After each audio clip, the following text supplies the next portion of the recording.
In this short video, we're going to take a look at some simple drills to enable you to learn the hitch kick. Some people see the hitch kick as an advanced technique. In some ways it is, but it can be learnt by athletes of any age once they have learned how to take off properly.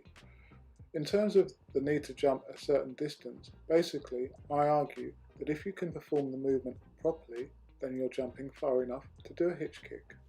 We're looking here at the 1.5 stride hitch kick. Basically, the athlete performs one cycle in the air as seen in the freeze frame, then the half is the completion of the movement with the added leg shoot. It's important to set the jump up properly first, and we use this step platform, positioning the foot flat-footed onto the track in order to develop the takeoff step movement. Penultimate step is flat-footed, as should be the takeoff. So let's start with the drills to get you hitch kicking. You're going to do one cycle from a standing start.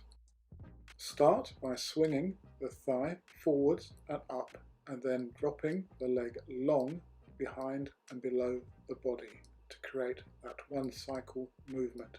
You'll land in the pit with your legs reversed.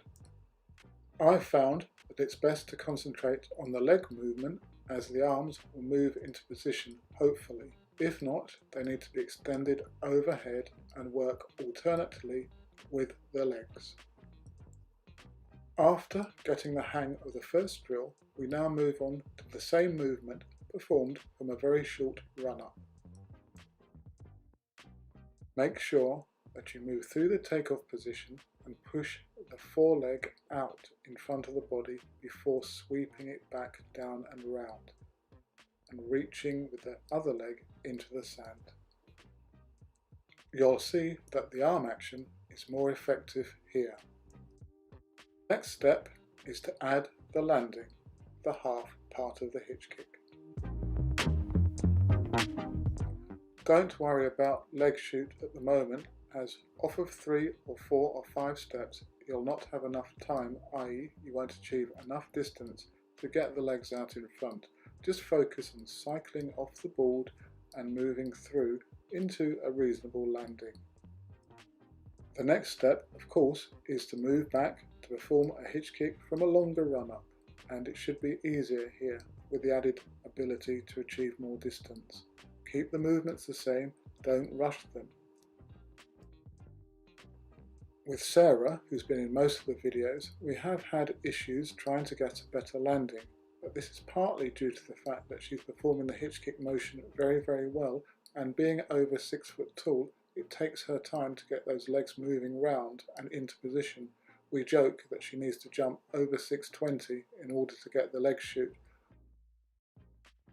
Also experimented with her moving her legs more quickly in order to try to get into the leg shoot a bit earlier. You're now watching some of the other guys in the group try the hitch kick, many who've never tried a technique before, and as you can see from the progressions that we've done, that they managed to achieve reasonable techniques. As usual, thanks for listening, and do subscribe to the channel and leave any comments you may have below. And good luck with your training and competitions.